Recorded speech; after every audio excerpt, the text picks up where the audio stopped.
Bacana, pessoal, tudo certo? Joinha? Beleza. Vamos fazer agora a unidade 3 da nossa disciplina, né? E a proposta, pensa assim, ó, a gente já viu um monte de disciplinas até agora relacionadas a game. Como é que a gente conecta isso tudo, como é que a gente joga tudo isso no liquidificador e faz um molho interessante? A gente vai conectar storyboard, level design, manipulação de áudio e vídeo, o projeto de game de modo geral, a gente vai conectar tudo isso e entender quais são as relações que essas disciplinas que vocês já fizeram anteriormente vão ter umas com as outras.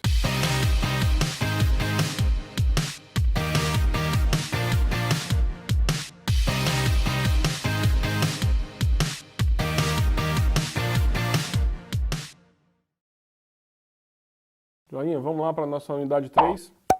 A ideia aqui é a gente costurar tudo que a gente já viu até agora de produção de games. Vocês já tiveram algumas disciplinas, talvez não todas, mas a maioria delas. Vocês já tiveram roteirização, criação de mundos e storyboards, level design, produção de vídeo, sound design, e animação digital. Essas disciplinas, elas vão ser agregadas dentro de um projeto de game. É para isso que a gente estuda todas elas, para quando você for construir o seu game, você junta todas elas no mesmo caldeirão e costura os aprendizados de cada uma delas. Nessa unidade a gente vai entender aonde que elas se encaixam e como é que a gente produz alguma coisa usando as ferramentas que a gente aprendeu nas outras atividades. Lembra, lá em narrativas, personagens, mundos e storyboards, vocês entenderam por que a gente conta história, né, e como é que a história deve ser contada, como é que você define posicionamentos, como é que você entende a relação do seu personagem com a história, da sua história com o contexto de ambiente que ela está sendo passada, né, que mensagem você quer contar. Tudo isso, no fim das contas, você vai gerar um documento e um projeto conceitual do seu jogo, né, para começar a consolidar o que é necessário para poder produzir o seu jogo. Todos os conceitos que a gente viu lá começam a serem úteis. Então, por exemplo, você entender que você precisa construir um storyboard, né, e esse storyboard precisa contar a história que você quer contar. Você tem que ter pelo menos esboços alinhados com os conceitos que você quer passar no seu game. Posicionamento de câmera, tipo de animação, se tem diálogo, se tem algum efeito visual, se tem transições, como é que é a distribuição geográfica dos personagens no game. Aí você vai construir mapas e você vai começar a entender efetivamente o que você precisa fazer. Se o seu game for um game de contar histórias, o seu game pode ser categorizado em todos os outros lá que a gente já viu até agora, né, em todas as categorias, em todos os consoles, todas as plataformas, whatever. Mas você precisa tangibilizar isso. Então, todo o conceito que você viu lá em narrativas, personagens, mundos e storyboard, você vai trazer para o seu projeto efetivamente. Nessa hora, você vai começar a projetar o storyboard.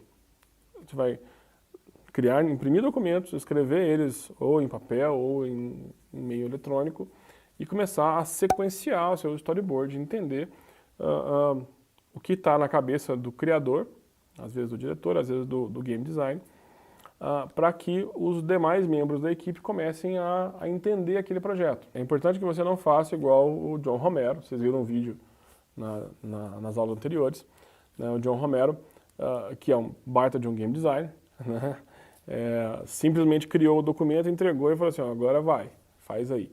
Só que o pessoal não consegue fazer porque eles não estão na cabeça do criador. Então tem que ter uma adequação do que você está pensando com o que está efetivamente escrito no papel ou no meio eletrônico, para que o resto da equipe consiga entender isso. Ok? Uma das ferramentas mais importantes é um storyboard. Além do storyboard, uma coisa que sempre que eu vou pensar um game, eu começo por aí, é pensando um mapa, se ele for um game territorial, assim, que tenha estrutura geográfica, né? Mesmo que seja um game de fases, eu faço um mapa das fases.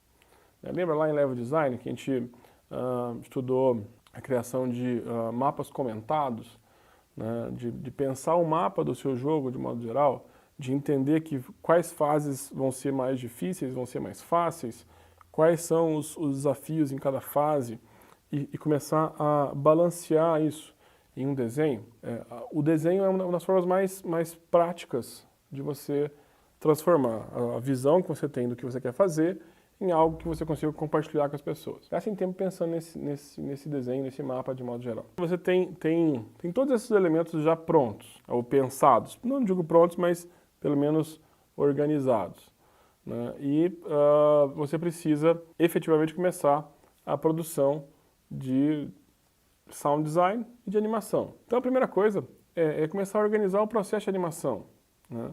Você tem que estudar as estratégias que você vai usar, olha para a disciplina lá atrás e entende quais são as possibilidades que você vai usar. Se você vai usar stop motion, se você vai usar captura de movimento, se a animação vai ser interpolada com algum software que você vai usar, se ela vai ser por qualquer técnica que você queira fazer a animação do seu game. Se vai ser pixel art, se ela vai ser vetorizada, qual que é a estratégia que você vai tomar, certo? E começa a definir os padrões que você vai usar, né, nessa animação. Para quais softwares você vai exportar, tipo assim, pensa de médio a longo prazo, né? É um pouco complicado isso, até ter a experiência, mas eu já vi alguns casos, assim, de a pessoa modelou um personagem bastante complexo, muito legal, um trabalhão, assim, de 2 semanas usando Maya 3D, por exemplo, ou ZBrush. Mas aí na hora que vai executar efetivamente, vai fazer a animação usando Blender. Aí dá um monte de incompatibilidade, de textura, dos polígonos que não funcionam. Você gasta mais 2 semanas para adaptar o elemento gráfico que você produziu num software para o outro software. Só porque alguém não falou assim, ó, tem que usar esse, né? Aí só por causa disso gera aquela confusão toda de projeto. Isso acontece com vários ambientes. O cara desenvolve tudo rodando Linux, mas aí por algum motivo vai produzir usando Windows e vice-versa, né? Então alguém tem que definir a estratégia de ferramentas a usarem, padrões a serem seguidos. Até mesmo padrões de organização. Onde vão ficar as animações? O que é receber um processo de animação de um animador? Ele tem que fazer o que para entregar para quem, quando, né? Ou de que formato? Vai ser em papel, vai ser impresso, vai ser digital? Se for digital, vai ser em que formato? Então, assim, detalhes nesse nível. É importante isso, e parece papo de professor, né? Você fala assim, mas lá na aula o cara fala que tem que fazer isso, mas na vida real mesmo não é assim. E isso não é verdade. Quando você for fazer e você tiver dificuldade, você vai lembrar, fala assim, aquele professor lá que estava enchendo o saco, que falava que tinha que fazer daquele jeito, ele estava certo. Vocês vão ver isso. Certo? Como é que você vai capturar o som, por exemplo? Então planeja a captura de áudio, né? Planeja os padrões que você vai usar, a qualidade que você vai usar, senão você vai ter alguns sons captados a 48 kHz com bitrate altíssimo, no MP3 lá, por exemplo. Ou até sem MP3, captura em flat. E, de repente, algum outro áudio um pouco maior, um pouco mais complexo, você captura com bitrate mais baixo, né? Aí ou você nivela tudo por baixo, ou você deixa um som cristalino funcionando muito bem e o outro meio ruidoso. Detalhes de projeto. Uma coisa que é importante nessa disciplina é que game design não é o design gráfico do game. Não é isso. É o projeto do game. Então, as informações aqui são muito mais de execução de projeto. Uma das dicas que é importante é sempre que você for capturar tanto o vídeo quanto o áudio, exagera na qualidade. Captura com a qualidade mais alta possível. Depois você reduz, se for o caso. Nessa hora, você precisa executar o projeto do game, né? Efetivamente criar o que a gente chama de GDD, que é o Game Design Document. Esse documento você compartilha com a sua equipe e é nele que você trata a história, você define scripts básicos de diálogos, algumas coisas assim, né, onde você vai efetivamente construir o conceito geral do jogo. Após você ter esse documento, você começa a construção do jogo efetivamente. Beleza? Valeu, pessoal. Até mais.